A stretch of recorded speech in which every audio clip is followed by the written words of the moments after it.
I put out link on my social media platform and ask you guys to ask me questions, more like your assumptions about me or stuff like that, or general questions.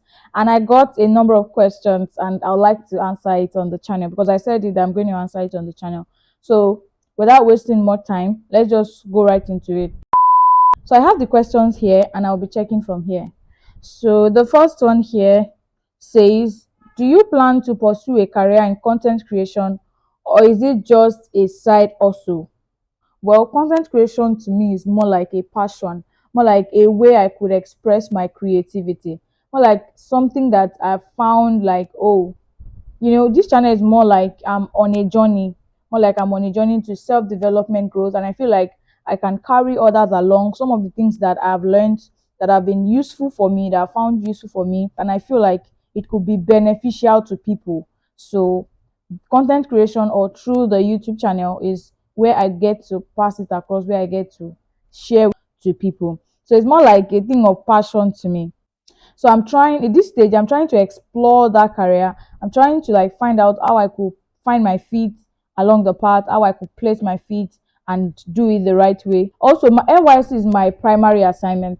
More like presently it's my primary assignment, and I'll be done serving in 2 months. 2 months, guys.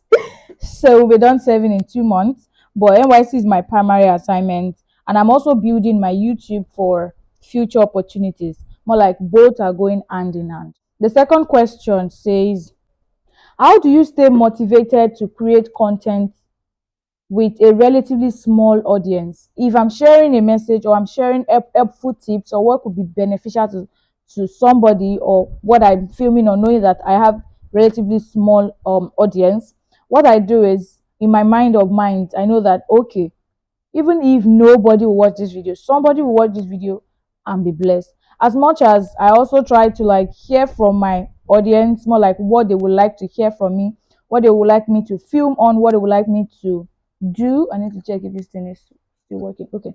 So when I share stuff like that and I only get reaction from a few people, and maybe somebody comes to my DM and said that content actually met me at a point of need, it actually does this for me, Titi, thank you for this content.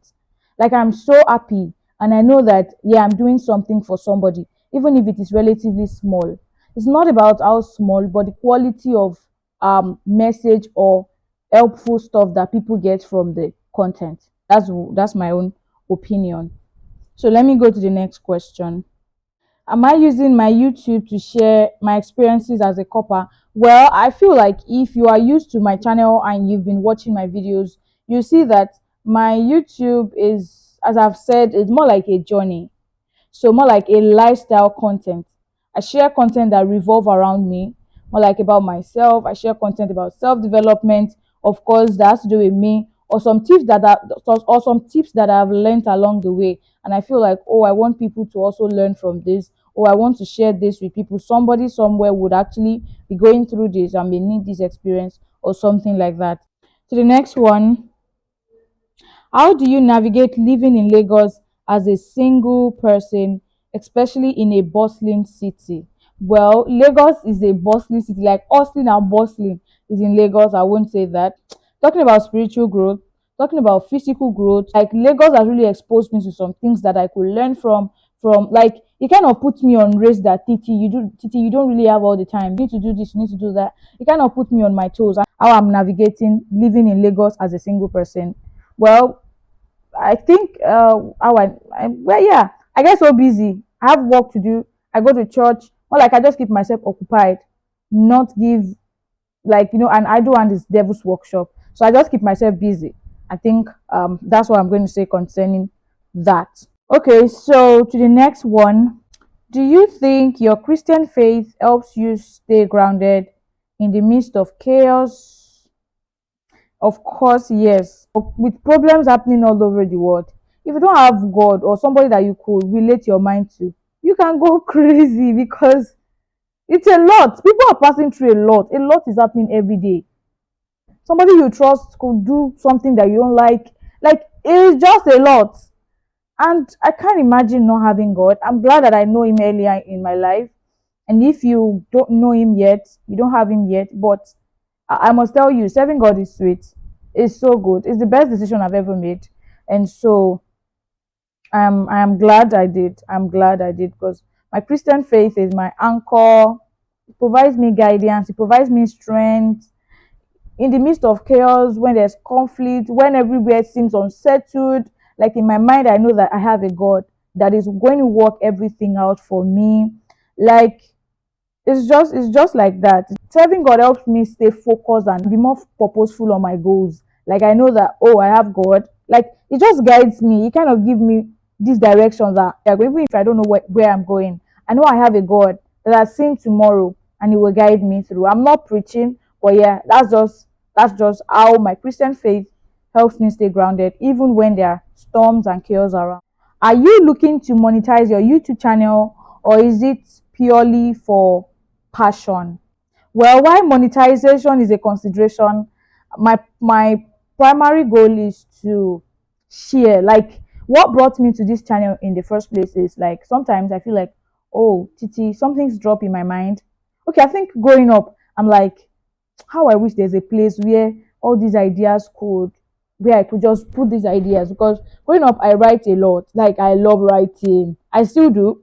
But then it was pure creative writing. Nobody is pressuring me to write on something. It's just something I enjoy. I could just sit down like this in the living room and I'm like, oh, I need to. When everybody is sitting in the living room and I stood up to go into the room, I'm going to pick my pen and biro. I'm going to pick my pen and book. It's either I've watched something that's told me like that has kind of inspired me, or something just pop up in my brain and I need to write it down. It has always been like that. So and then I feel like, oh, how I feel like there's a place that you could you could actually be documenting all of these things. And then I came about YouTube. It was even my grandma that told me about YouTube, and I'm like, okay, let's try it out. At first I wasn't getting it. Nobody to put me through. I was my mentor myself and everything. I was doing it on my own. But yeah, I'm just glad that it's actually taking shape, and I'm glad that I'm doing this. This question is actually very interesting. Person says, how do you handle criticism or negative feedback from your content? This I see it a lot on Instagram. Not to me, but to people. Like, and I'm like, this if it happened to me, I don't think I can. I don't know. It could happen to anyone. It could happen to anyone. And I know that constructive criticisms are good. But you see those ones that are destructive criticism. You have to grow tough muscles and all of that too. But yeah, I've not experienced any yet. I'm still growing. I'm also putting it out. When you want to criticize somebody or what they do, know that it takes effort to do what they are doing, and it takes a lot of courage. So constructive criticism is the best, not the one that can pull them down or bring them down or make it seem like they are not doing anything. Negative feedback is just an opportunity for growth, even though it may not come well to you, but yeah, it's an opportunity for growth. So to the next one, are you open to collaborations or guest appearances on your YouTube channel? See, I am open to guest appearances. If you can link me up, if you can help me, like to meet people that you feel like they have stories. Everybody has stories, but yeah, people that their way of life, their what they do would inspire people, and you feel like, Titi, I need you to meet this person and have her on the channel, so that you could be an encouragement to everyone on the channel and all. Please link me up. I would appreciate it. How do you stay inspired and come up with new content ideas? These days, I feel like my environment is what is giving me ideas for content, and I also watch other people's content, but most importantly, my environment. I am more like in the midst of youth. I'm more like in the midst of teenagers, in the midst of people growing up and trying to figure out life. More like my age range and those below and a little bit above. So I get inspiration from that, and also from watching channels, and also from listening to podcasts. Yeah, I do that. Listening to podcasts. Yeah, and some of the experiences I've had maybe while I was in school and all of that, or what I've heard, those are what helped me to come up with content. Do you see yourself continuing to serve God through your content creation in the future? Okay, let me sing this song. Thine forever may we be. Even in my content creation, even in everything I do. Is it possible to separate the branch from the tree? No, it's not possible. Forever. We are joined together like this. Forever. Okay, so that's that. Let's continue. So this person says, well, I'm taken back by this person's assumption because I agree it's an assumption. So the person said, so basically, I think of you as a snob. I might be wrong, though, as much as self pride is important. I am of the opinion that yours is transcending towards subtle pride. Either way, you have a great voice, alluring smile, and calm demeanor. Well, what I'll say is thank you for sharing your honest thank you for sharing your honest thought with me. Like, even though they are based on assumptions, but yeah, thank you for sharing it with me. And I also appreciate your kind words about my voice, my smile, and what again, and my calm demeanor. I'm grateful. Okay, but I want to assure you that my intentions are not to come as being snobbish or prideful. No, I'm not like that. I value humility and kindness a lot. Yeah. And though I'm working every day to be a better version of myself, but yeah, I value humility and kindness a whole lot. So if my actions have given you a different impression, please know that it's not intentional, not at all. Like, I'll be happy to know you better if you could send me a message. I think that's where we're going to stop. That's all on that. I think I've answered everything. So, guys, that's all I got from asking people to write their assumption about me and general questions. So, and I'm glad for the questions. They're actually good. And I hope that you've been able to pick one or two things from this video. So let's grow together. Subscribe to this channel so that leave your comments if there's anything I omit from there, or you feel like, oh, Titi, you need to say this, you didn't say it, or Titi, I thought of this, I think you should do it. So please drop it in the comment section. Like this video and see you in the next one. Bye.